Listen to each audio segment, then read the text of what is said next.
Agora foi glorificado o Filho do Homem, e Deus foi glorificado nele.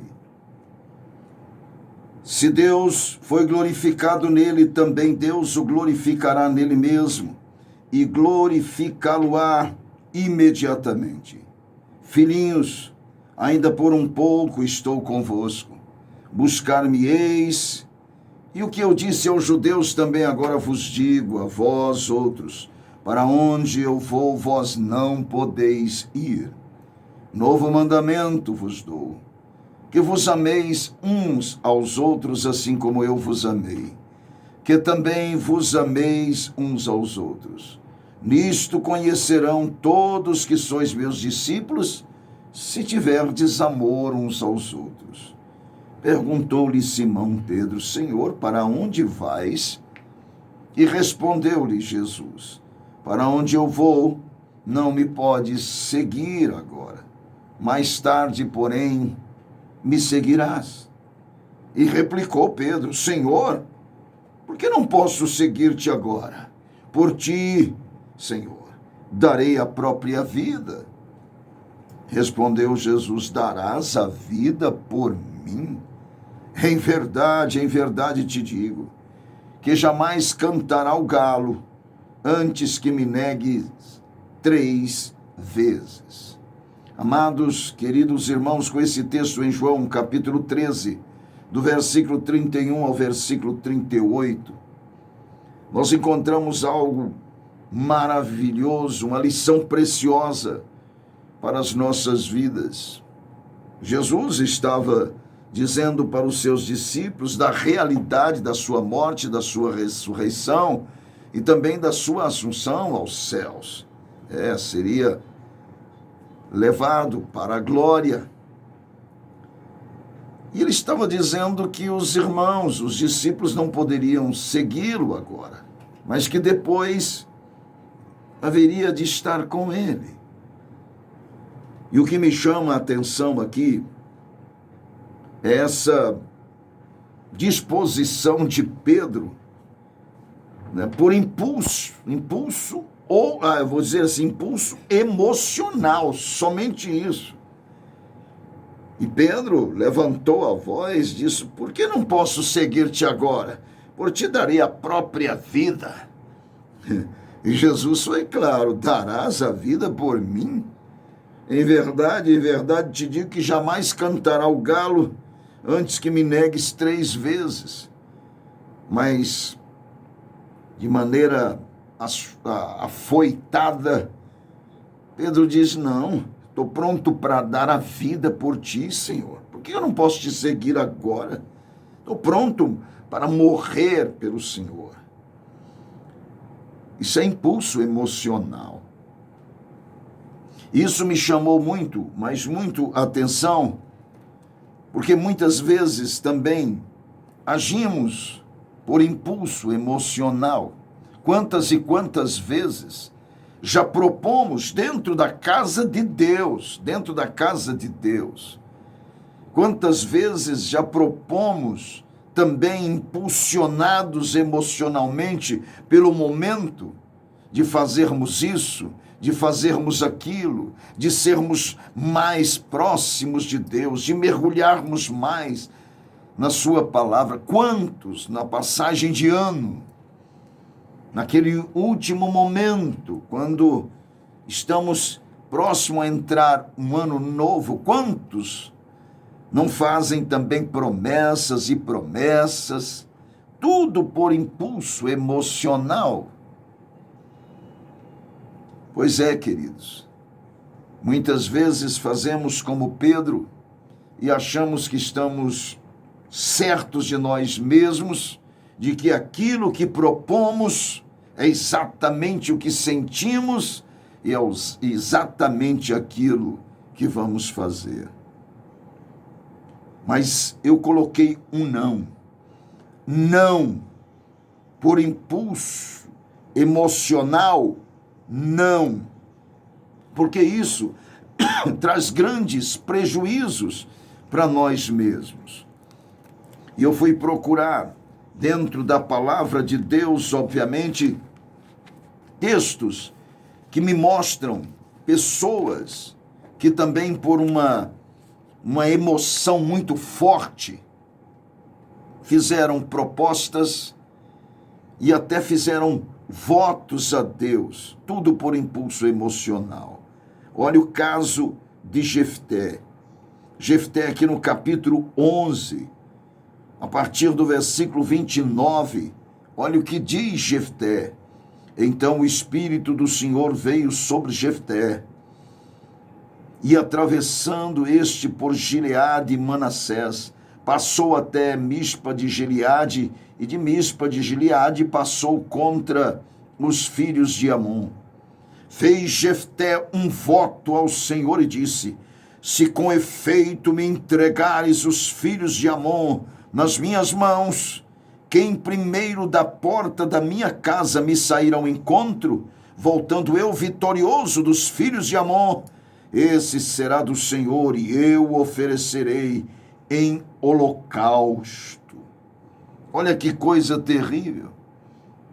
Jefté, no afã de se tornar vitorioso, porquanto até então havia sido expulso até da sua casa pelos seus filhos, por ele não ser filho da mesma mãe de todos eles, depois de rejeitado, foi novamente conclamado a ser juiz deste povo.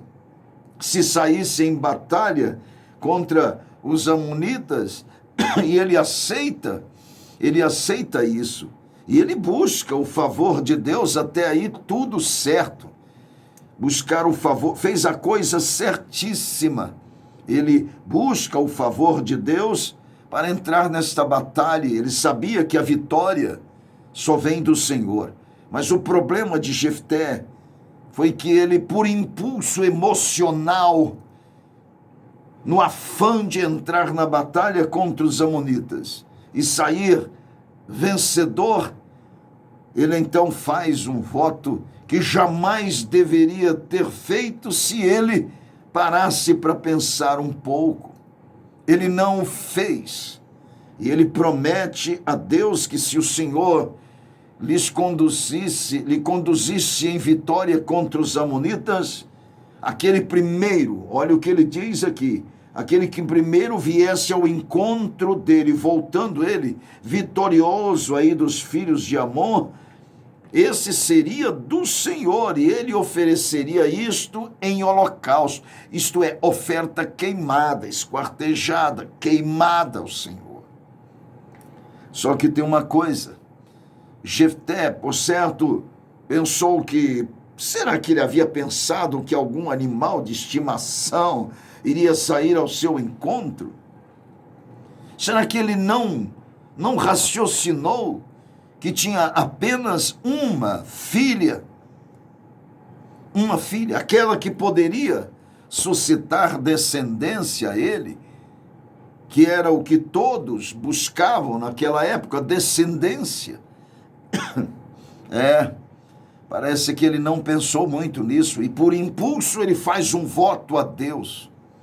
O voto que traria, obviamente, a Jefté um dissabor, uma tristeza muito grande. Não, por impulso emocional, não, queridos. Nunca faça como Jefté, que como consequência do seu ato, não teve descendência. Alguns até acreditam piamente que Jefté ofereceu a sua própria filha, porque quando chega em casa, depois da vitória que Deus lhe deu, quem saiu, obviamente, para encontrá-lo não foi nenhum animal doméstico, foi exatamente a sua única filha. E quando esta vem ao seu encontro, diz aqui no versículo 35, quando a viu, rasgou as suas vestes e disse: ah, filha minha, tu me prostras por completo, tu passaste a ser a causa da minha calamidade, porquanto fiz voto ao Senhor e não tornarei atrás. Alguns até acreditam que Jefté realmente ofereceu a sua filha em holocausto a Deus. Mas eu particularmente, me recuso a acreditar nisso, porquanto Deus não aceita sacrifícios humanos. Mas o que, na verdade, é aceitável é que ela agora chora a sua virgindade e que jamais iria ser a pessoa pela qual traria descendência a Jefté. Isto significa, acabou ali mesmo. No afã da vitória, fez um voto impensadamente impulsionado, simplesmente pelas suas emoções. Nunca faça isso, querido. A adoração a Deus também é feito com entendimento. É no espírito, mas também com entendimento. É necessário, primeiro, que se entenda que em nós não existe bem algum, capacidade nenhuma, tudo vem de Deus e que tudo é graça de Deus.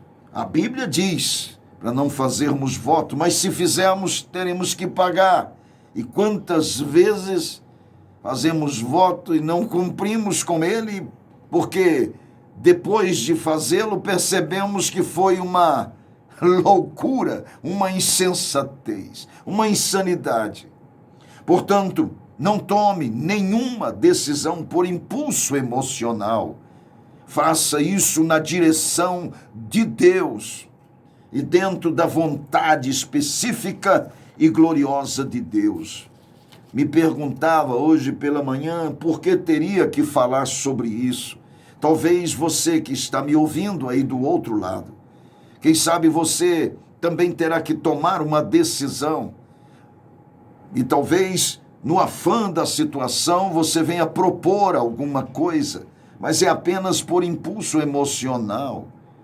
Não faça isso para depois você não venha ter decepções e sofrer as consequências daquilo que impensadamente, por um impulso, você prometeu diante de Deus. Por impulso emocional, não, querido.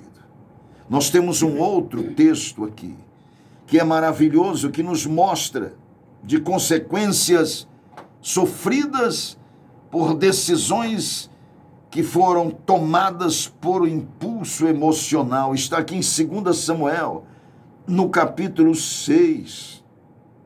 Tornou Davi a juntar todos os escolhidos de Israel, em número de 30.000. Dispôs-se com todo o povo que tinha conseguido, partiu para Baalá de Judá, para levarem de lá para cima a arca de Deus, sobre a qual se invoca o nome do Senhor dos Exércitos, que se assenta acima dos querubins. Puseram a arca de Deus num carro novo, e a levaram da casa de Abinadab, que estava no outeiro, e Uzá e Aiô, filhos de Abinadab, guiavam o carro novo. Levaram-no com a arca de Deus da casa de Abinadab, que estava no outeiro, e Aiô ia diante da arca. Davi e toda a casa de Israel alegravam-se perante o Senhor. Maravilha! Com toda sorte de instrumentos de pau, de faia, com harpas, com saltérios, com tamboris, com pandeiros e com símbolos. Quando chegaram à eira de Nacon, estendeu Uzá a mão à arca de Deus e a segurou. E sabe por quê? Porque os bois tropeçaram e a arca de Deus iria cair. Olha que coisa tremenda. Então Uzá, naquele afã de não permitir que a arca de Deus, que simbolizava a presença gloriosa do Senhor, viesse cair. Uzá fez isso muito bem intencionado, por impulso emocional e com a intenção maravilhosa. Ele estende a mão e faz o que não deveria ser feito. Ele toca na arca de Deus e, ao fazê-lo, ele transgrediu um princípio estabelecido por Deus, que ninguém poderia tocar na arca. já estava sendo conduzida de maneira errada, dentro de um carro com bois que puxavam, quando na verdade a arca teria que ser transportada por levitas e os varais nos ombros. Já conduzida de maneira errada, e agora reúne-se a isso o bem-intencionado Uzá, que tenta impedir que a arca de Deus caia porque os bois tropeçaram. E sabe o que ele sofreu como consequência da sua boa intenção que contrariava o princípio eterno de Deus?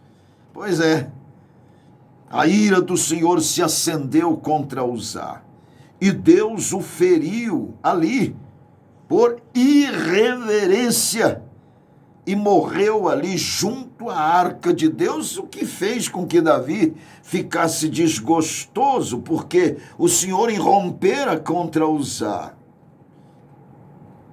E temeu Davi ao Senhor naquele dia e disse: como virá a mim então a arca do Senhor? E não quis Davi retirar para junto de si a arca do Senhor para a cidade de Davi, mas a fez levar à casa de Obed-edom, o geteu. Amados e queridos irmãos, tenho falado muito sobre isso, o impulso emocional, as boas intenções. Queridos, tem que ser tudo tal qual Deus ordenou. Tem que ser tudo dentro da vontade perfeita e gloriosa de Deus. Não se pode fazer nada por impulso emocional ou porque tem uma boa intenção, porque isso fere os princípios estabelecidos por Deus. Talvez você esteja até bem intencionado, quem sabe uma mentira para proteger alguém, para não causar tristeza a outro alguém. Quem sabe um comportamento doloso, isto para não causar males a outras pessoas. Parece que tudo é feito dentro daquela boa intenção, mas que fere a verdade de Deus, a palavra estabelecida, o princípio cravado pelo nosso Deus. Por impulso, não, querido. Também por boa intenção, não. Tem que ser feito tudo para a glória do Senhor, dentro da vontade perfeita do nosso Deus. Ah, pastor, não existe pastor, querido. A verdade tem que ser obedecida. Não por impulso emocional, como fez Jonatas. Como consequência, herdou o ódio do seu irmão e herdou a sua própria morte por parte de Absalão. Mas do que o senhor está falando, pastor? Estou falando exatamente deste homem aqui, Amnon, e não de Jonatas, mas de Amnon, irmão de Absalão, Amnon. Mas o que ele fez? Preste bem atenção, queridos. Tinha Absalão, filho de Davi, uma formosa irmã cujo nome era Tamar. E Amnon, filho de Davi, se enamorou dela. E não Jonatas, como eu disse, me perdoe, Amnon. E angustiou-se Amnon por Tamar, sua irmã, a ponto de adoecer. Pois sendo ela virgem, parecia-lhe impossível fazer-lhe coisa alguma. Mas tinha Amnon um amigo cujo nome era Jonadab, filho de Simeia, irmão de Davi. Jonadab era um homem muito sagaz. E ele lhe disse: por que tanto emagreces de dia para dia, ó filho do rei? Não me dirás? Então lhe disse Amnon: amo Tamar, irmã de Absalão, meu irmão. Foi o que ele disse. Amo Tamar. Não era amor coisa nenhuma. Era apenas lascívia profunda. Era isso que ele tinha. Um desejo carnal, desejo sexual enorme por a sua meia-irmã, Tamar. E disse-lhe Jonadab: deita-te na tua cama e finge-te doente. Quando teu pai vier visitar-te, diz-lhe: peço que minha irmã Tamar venha e me dê de comer pão, pois, vendo-a eu preparar minha comida, comerei da sua mão. E deitou-se, pois, Amnon e fingiu-se doente. Quando o rei foi visitá-lo, ele disse exatamente isso. Então Davi mandou dizer a Tamar em sua casa: vai à casa de Amnon, teu irmão, e faz-lhe comida e tal. Pois é, quando ela foi para fazer exatamente isso, servir ao seu irmão, ele pegou-a e disse-lhe: vem, deita-te comigo, minha irmã. Porém, ela lhe disse: não, meu irmão, não me forces, porque não se faz assim, Israel, não faças tal loucura, porque onde iria eu com a minha vergonha, e tu serias como um dos loucos de Israel. Agora, pois, peço-te que fales ao rei, porque não me negará a ti. Porém, ele não quis ouvir, não, antes, sendo mais forte do que ela, forçou-a, me deitou com ela. E depois, olha o que foi feito do amor de Amnon. Depois Amnon sentiu-se por ela grande aversão. Não era amor, coisa nenhuma. Era uma paixão lasciva. E diz a Bíblia que maior aversão era a aversão que sentiu por ela que o amor que ele lhe devotara. E disse: levanta-te, vai-te embora. E expulsou da sua casa. E herdou, sabe o que é? Herdou ódio. E posteriormente a própria morte por parte de Absalão. Por impulso emocional, por desejo sexual, por subversão lasciva. Meu irmão, meu querido, não é por aí. Quantas vezes se declara amor quando na verdade é apenas um desejo sexual profundo, é uma lascívia, significa um desejo descontrolado, é chamada paixão que mata. Tudo isso por impulso, se faz coisas horripilantes e depois vai herdar o ódio e vai herdar também a morte. Por impulso, não. Não, mas dentro da vontade plena e perfeita de Deus. Não se pode agir como Sansão, que de tanto Dalila incomodá-lo, ele se irrita e lhe fala do segredo da aliança que tinha com o Senhor. E foi quebrada a sua aliança.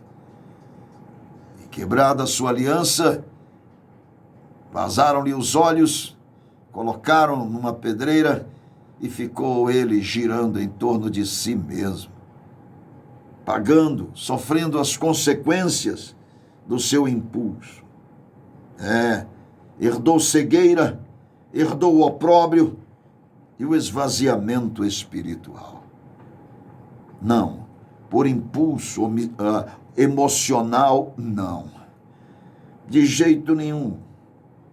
Nem por paixão lasciva, nem com boas intenções, ou porque alguém lhe perturba e te leva a quebrar a aliança.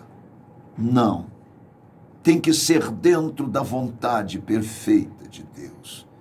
Tem que se conhecer a vontade beneplácita de Deus e fazer tudo dentro desta vontade perfeita, mas não por impulso emocional ou por qualquer outra coisa. Amados e queridos irmãos, eu deixo esta palavra com você. Talvez seja você que esteja impulsionado emocionalmente a tomar uma decisão, ou quem sabe a desejar alguma coisa, ou com boas intenções realizar algo que você já sabe pelo Espírito de Deus que não coaduna com a verdade do Senhor. Cuidado, muito cuidado. Faça-se tudo para a glória de Deus. E se é para a glória de Deus, tem que se estar dentro da vontade perfeita de Deus. Até o nosso próximo encontro. Se até lá, Jesus não voltar. Fiquem com Deus.